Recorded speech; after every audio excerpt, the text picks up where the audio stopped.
예수 그리스도의 계시라. 이는 하나님이 그에게 주사 반드시 속히 일어날 일들을 그 종들에게 보이시려고 그의 천사를 그 종 요한에게 보내어 알게 하신 것이라. 요한은 하나님의 말씀과 예수 그리스도의 증거 곧 자기가 본 것을 다 증언하였느니라. 이 예언의 말씀을 읽는 자와 듣는 자와 그 가운데에 기록한 것을 지키는 자는 복이 있나니 때가 가까움이라. 요한은 아시아에 있는 7교회에 편지하노니 이제도 계시고 전에도 계셨고 장차 오시리와 그의 보좌 앞에 있는 7년과 또 충성된 증인으로 죽은 자들 가운데서도 먼저 나시고 땅의 임금들의 머리가 되신 예수 그리스도로 말미암아 은혜와 평강이 너희에게 있기를 원하노라. 우리를 사랑하사 그의 피로 우리 죄에서 우리를 해방하시고 그의 아버지 하나님을 위하여 우리를 나라와 제사장으로 삼으신 그에게 영광과 능력이 세세토록 있기를 원하노라. 아멘. 볼지어다 그가 구름을 타고 오시리라. 각 사람의 눈이 그를 보겠고 그를 찌른 자들도 볼 것이요 땅에 있는 모든 족속이 그로 말미암아 애곡하리니 그러하리라. 아멘. 주 하나님이 이르시되 나는 알파와 오메가라. 이제도 있고 전에도 있었고 장차 올 자요 전능한 자라 하시더라. 안녕하세요. 슬기로운 성경탐구 최성현 목사입니다. 오늘은 요한계시록 강의 두 번째 시간인데요. 1장 1절부터 8절까지의 말씀을 탐구해 보도록 하겠습니다. 요한계시록은 AD 90년에서 100년 사이에 작성이 되었습니다.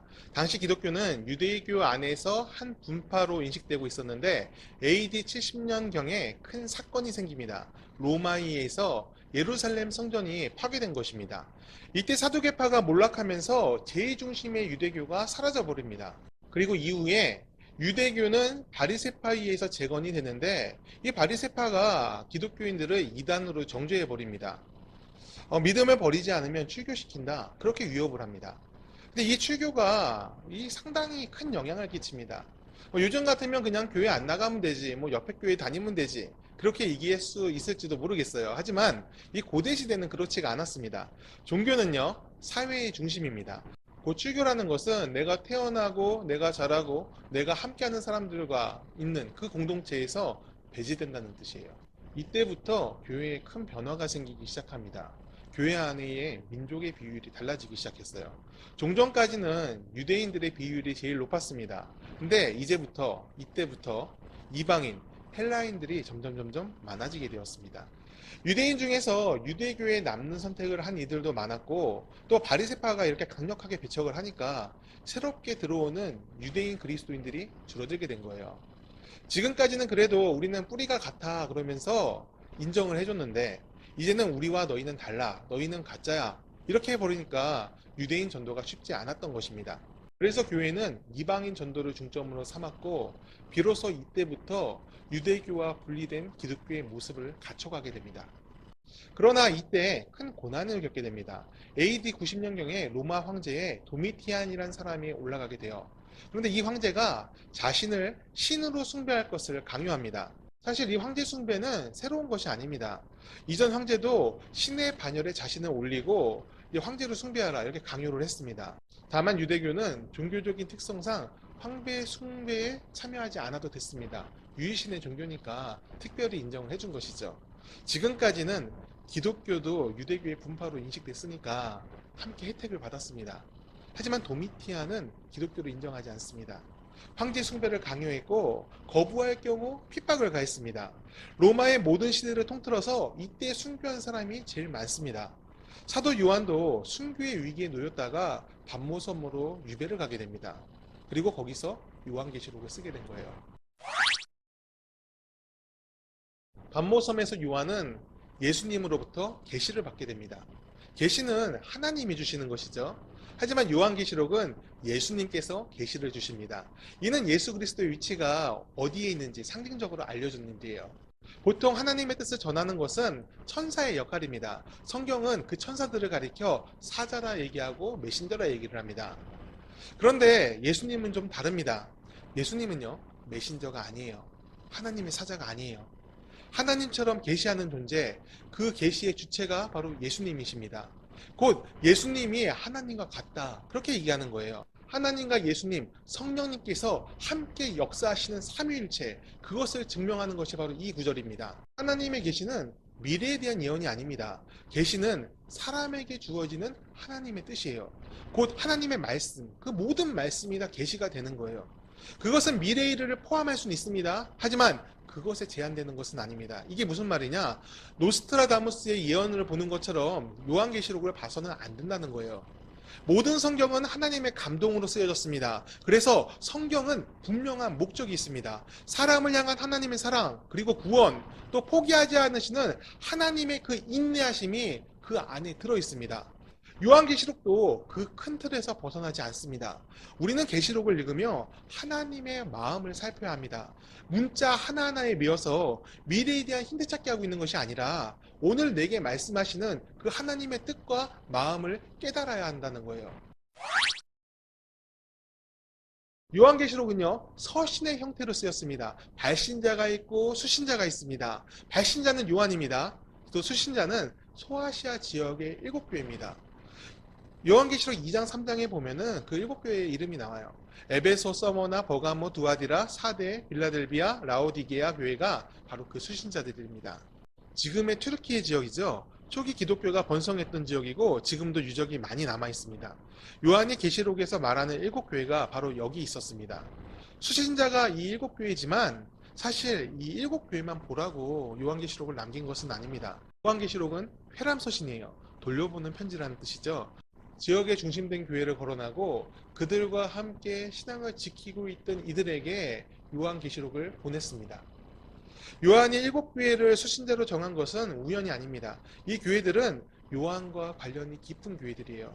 전승에 따르면 요한은 에베소 교회에서 목회를 했습니다. 즉 편지를 수신한 교회들은 요한과 함께 있던 사람들, 요한이 돌봐왔던 공동체였던 거예요. 요한은 멀리 반모섬에 유배를 와서도 그 교회들을 잊지 않았습니다. 정확히 말해서 함께 믿음을 지켰던 하나님의 뜻을 같이 이루어갔던 동역자들을 생각한 거예요. 그래서 주님이 주신 계시를 그들에게 전하기 위해서 계시록을 써야만 했습니다. 요한이 7교회에게 당부하고 싶은 말은 끝까지 믿음을 지키는 것입니다. 1장부터 22장의 내용이 방대하고 달라 보이고 쉽게 이해하기 힘든 환상들을 이야기하고 있어도 그 전하고자 하는 핵심은 믿음을 지키는 것입니다. 핍박이 심하고 목숨이 위협당하고 고난이 끝없이 계속될 것 같아도 요한은 동역자들이 소망을 잃지 않고 증인의 삶을 살 수 있기를 간절히 바랬습니다. 어떤 사람들은 때가 이르기 전까지 계시록의 비밀을 감춰놓기 위해서 그랬다. 그렇게 말하는 사람도 있습니다. 하지만 저는 좀 다르게 생각을 합니다. 일단 요한의 마음이 그렇지가 않았어요. 요한은요, 마음이 급했습니다. 도미티안 황제의 큰 핍박으로 많은 기독교인들이 소망을 잃고 갈등하고 있어요. 믿음을 지켜야 될 것인가 아니면 배도의 길을 가야 될 것인가 두려움 속에서 염려하고 있던 시기입니다. 실제로 많은 이들이 이때 배도를 합니다. 요한은 그것이 너무 안타까워서 하나님의 계시를 서둘러 적었습니다. 그들에게 빨리 전해서 고난의 끝이 있음을 알리고 그날을 위해 믿음을 지키라 이렇게 말을 해야 했어요. 하지만 문제가 있었죠. 요한은 죄인의 신분입니다. 감시를 받고 있었어요. 보내는 편지는 검열을 당한 확률이 컸습니다. 그래서 요한은 중심된 메시지를 숨기기로 합니다. 상징과 숫자, 알 수 없는 동물들을 써서 신화의 내용처럼 꾸민 것이죠. 하지만 7교회는 그 메시지를 알아봐야 했죠. 편지를 기껏 썼는데 아무도 못 알아보면 그게 무슨 소용이 있나요? 그들은 알아봐야 했어요. 그래서 우리가 함께 공유하고 있는 것들, 문화 안에서 특별히 유대 문화를 바탕으로 약속된 상징들로 작성을 했습니다. 이런 작성 양식을 묵시 문학이라고 해요. BC 587년에 남유다가 멸망합니다.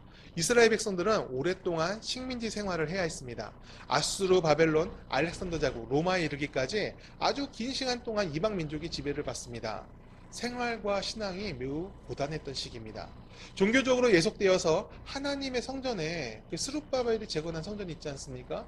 그 성전에 제우스 신상이 놓인 적도 있어요.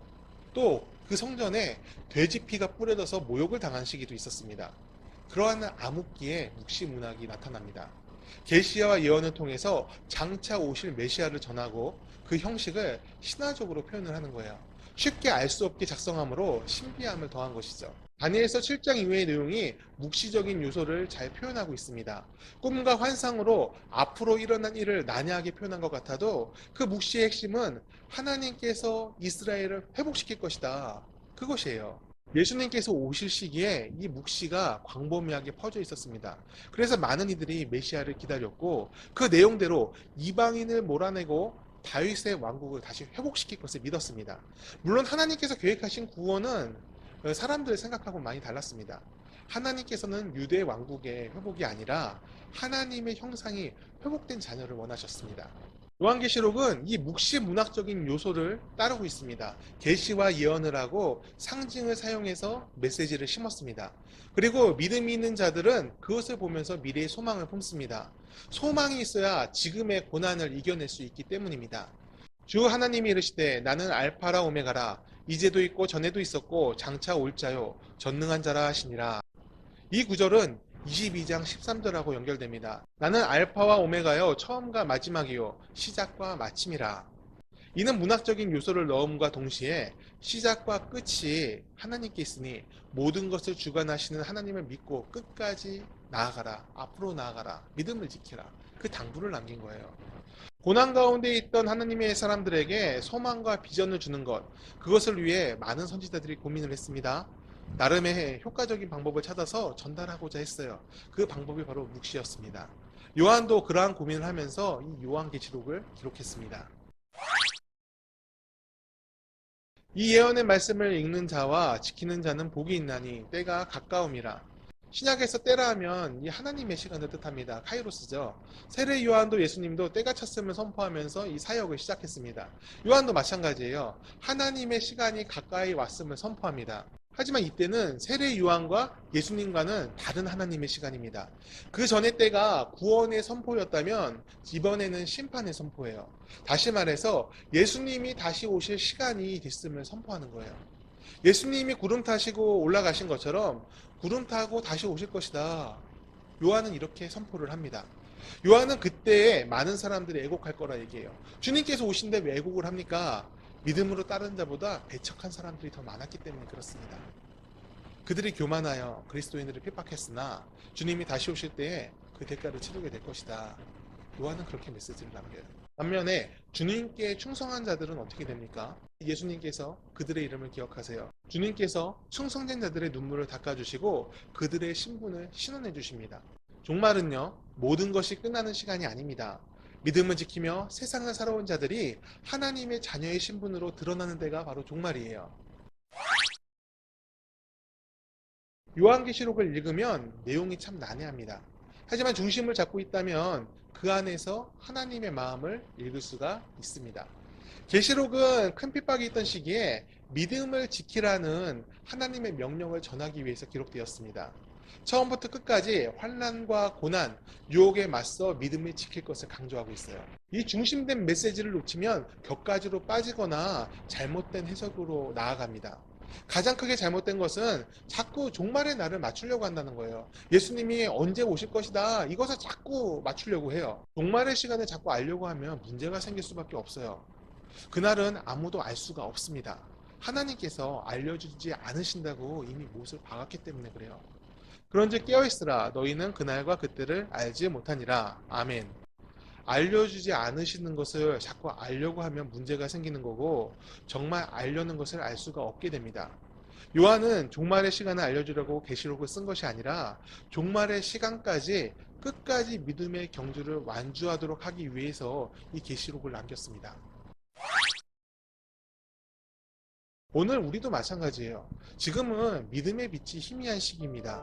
사사기의 때처럼 하나님을 믿는다면서도 자기 뜻대로 사는 사람들이 너무나 많이 있습니다. 우리는 이 계시록을 읽으며 믿음으로 사는 것이 무엇인가 그것을 한번 생각해 봐야 돼요. 그리고 주님께 기도하면서 깨달음을 구해야 됩니다. 하나님께서 원하시는 것은 종말의 시기를 특정해서 사람들의 마음을 혼란케 하는 것이 아닙니다. 항상 깨어있으므로 종말 곧 예수님이 다시 오심을 기다리는 사람들, 하나님과 함께하는 사람들, 그 사람들을 주님께서 찾고 계십니다. 우리가 하나님께서 원하시는 그 깨어있는 사람들이길 바랍니다. 오늘도 주님과 동행하시기를 바랍니다. 그 하루하루들이 모여서 우리를 승리로 이끌 줄 믿습니다. 믿음으로 승리하십시오. 하나님께서 오늘 우리와 함께 하십니다. 할렐루야.